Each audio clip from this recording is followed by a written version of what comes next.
I'll tell you a little bit about irrational behavior, not yours, of course, other people's. After being at MIT for a few years, I realized that writing academic papers is not that exciting. You know, I don't know how many of those you read, but it's not fun to read and often not fun to write, even worse to write. So I decided to try and write something more fun. And I came up with an idea that I will write a cookbook. And the title for my cookbook was going to be Dining Without Crumbs, The Art of Eating Over the Sink.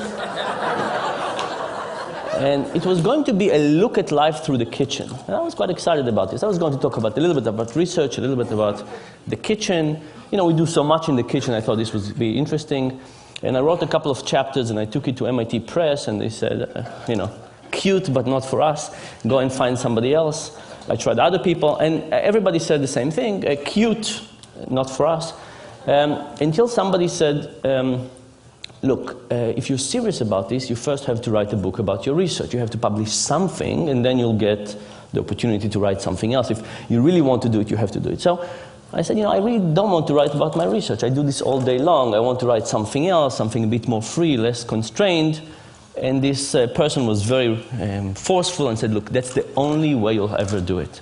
So I said, okay, if I have to do it, I had a sabbatical. I said, I'll write about my research if there's no other way, and then I'll get to do my cookbook. So I wrote a book on my research, and it turns out to be quite fun in two ways. First of all, I enjoyed writing, but the more interesting thing was that I started learning from people.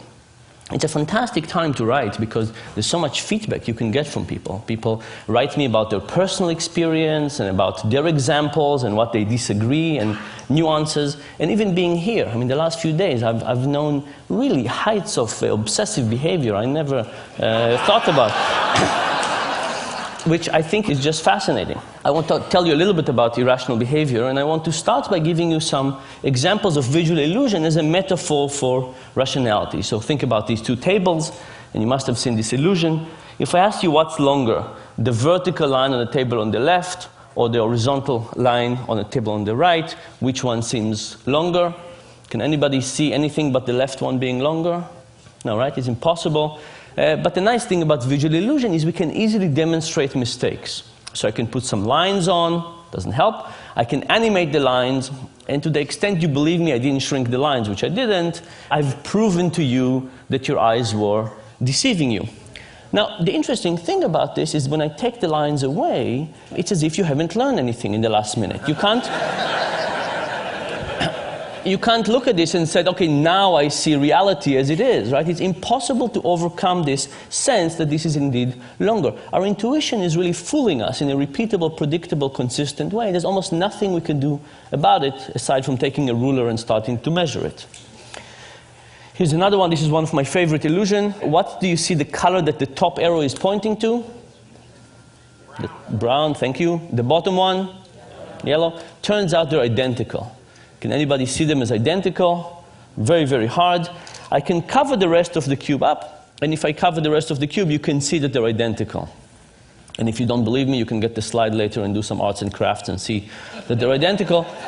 But again, it's the same story, that if we take the background away, the illusion comes back, right? There's no way for us not to see this illusion. I guess maybe if you're colorblind, I don't think you can see that.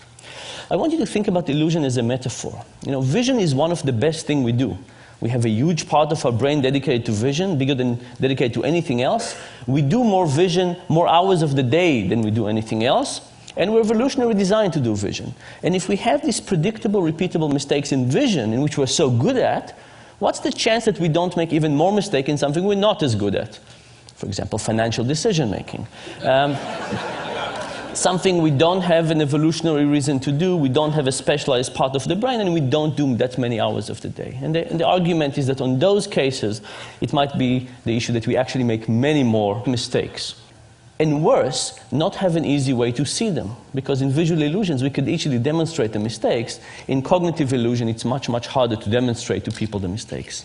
So I want to show you some cognitive illusion, or decision-making illusion in the same way. This is one of my favorite plots in social sciences. It's from a paper by Johnson and Goldstein. And it basically shows the percentage of people who indicate that they would be interested in giving their organs to donation. And these are different countries in Europe, and you basically see two types of countries. Countries on the right that seems to be giving a lot, and countries on the left that seems to be giving very little or much less. The question is why? Why do some countries give a lot and some countries give a little? When you ask people this question, they usually think that it has to be something about culture, right? How much do you care about people? Giving your organs to somebody else is probably about how much you care about society, how linked you are. Or maybe it is about religion. But if you look at this plot, you could see that countries that we think about as very similar actually exhibit very different behavior. For example, Sweden is all the way on the right, and Denmark, that we think is culturally very similar, is all the way on the left. Germany is on the left, and Austria is on the right. The Netherlands is on the left, and Belgium is on the right. And finally, depending on your particular version of European similarity, you can think about the UK and France as either similar culturally or not. But it turns out that from organ donation, they're very different. By the way, the Netherlands is an interesting story. You see, the Netherlands is kind of the biggest of the small group. Turns out that they got to 28% after mailing every household in the country a letter begging people to join this organ donation program. Right, so you know the expression, begging only gets you so far? It's 28% in organ donation. But whatever the countries on the right are doing, they're doing a much better job than begging. So what are they doing? Turns out the secret has to do with the form at the DMV. And here's the story. The countries on the left have a form at the DMV that looks something like this. Check the box below if you want to participate in the organ donor program. And what happens?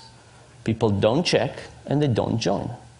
The countries on the right, the ones that give a lot, have a slightly different form. It says check the box below if you don't want to participate. Interestingly enough, when people get this, they again don't check, but now they join the program. Now, think about what this means. You know, we wake up in the morning and we feel we make decisions. We wake up in the morning and we open the closet and we feel that we decide what to wear, and we open the refrigerator and we feel that we decide what to eat. And what this is actually saying that much of these decisions are not residing within us. They're residing by the person who's designing that form. When you walk into the DMV, the person who designed the form will have a huge influence on what you'll end up doing. Now, it's also very hard to intuit these results. Think about it for yourself. How many of you believe that if you went to renew your license tomorrow and you went to the DMV and you would encounter one of these forms, that would actually change your own behavior? Very, very hard to think that it will influence us, right? We can say, oh, these funny Europeans, of course it would influence them. But when it comes to us, we have such a feeling that we're at the driver's seat. We have such a feeling that we're in control and we are making the decision that it's very hard to even accept the idea that we actually have an illusion of making a decision rather than actual decision. Now, you might say, you know, these are decisions we don't care about. In fact, by definition, these are decisions about something that will happen to us after we die. How could we care about something less than something that happens after we die? So a standard economist, somebody who believes in rationality, would say, you know what? The cost of lifting the pencil and marking a V is higher than the possible benefit of the decision, so that's why we get this effect. But in fact, it's not because it's easy, it's not because it's trivial, it's not because we don't care, it's the opposite.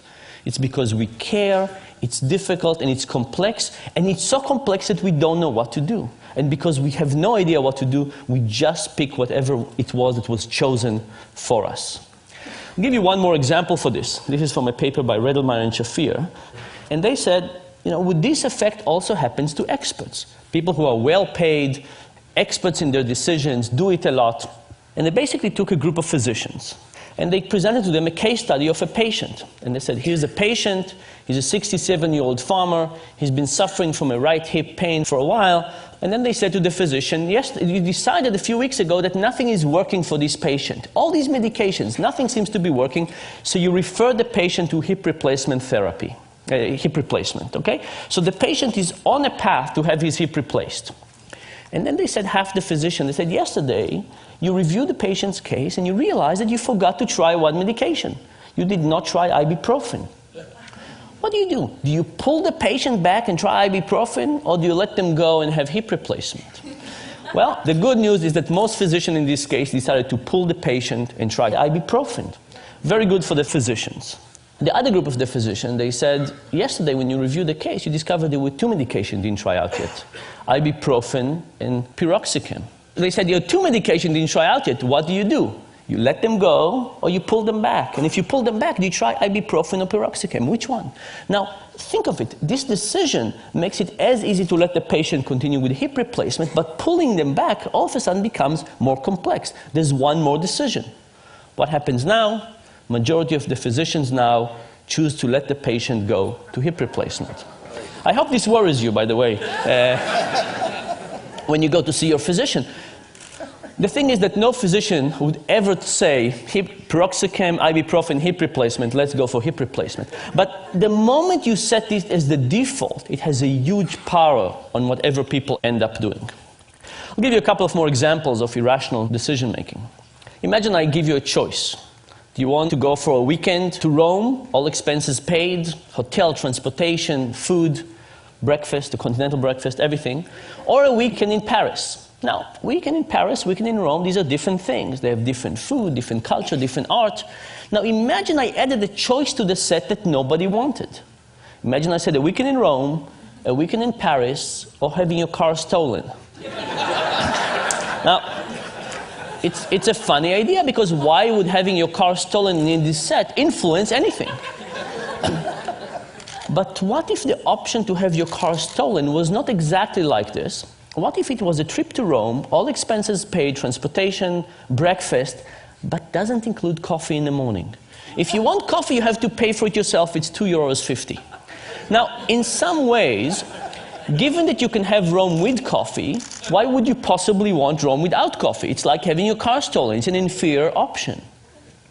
But guess what happened? The moment you add Rome without coffee, Rome with coffee become more popular, and people choose it.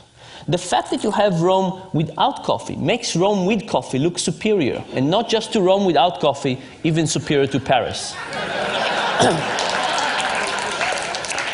Here are 2 examples of this principle. This was an ad from The Economist a few years ago that gave us 3 choices.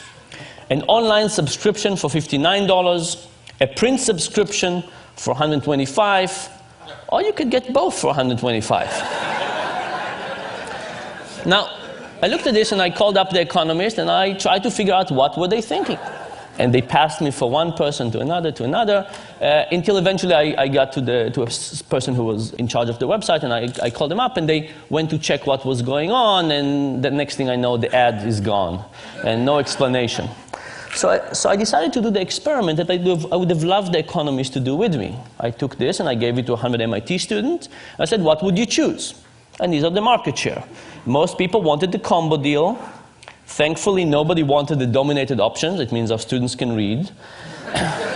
But now, if you have an option that nobody wants, you would take it off, right? So I printed another version of this when I eliminated the middle option, and I gave it to another 100 students. Here's what happens. Now the most popular option became the least popular, and the least popular became the most popular.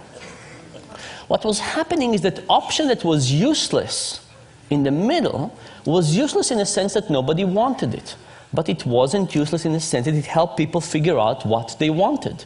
In fact, relative to the option in the middle, which was get only the print for $125, the print and web for $125 looked like a fantastic deal.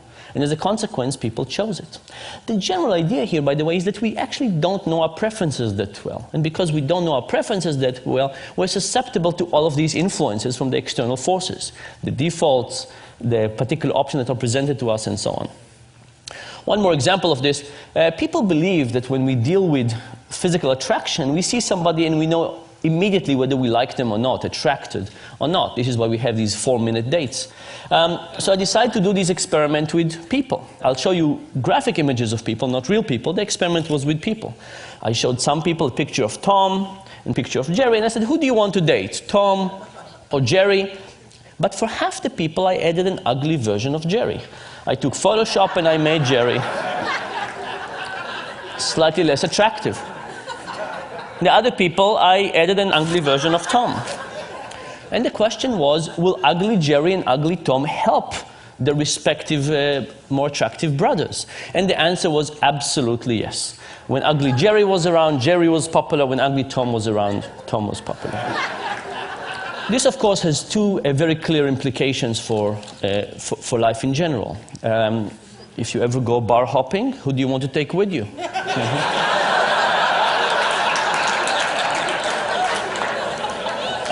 You want a slightly uglier version of yourself. Similar, but slightly uglier.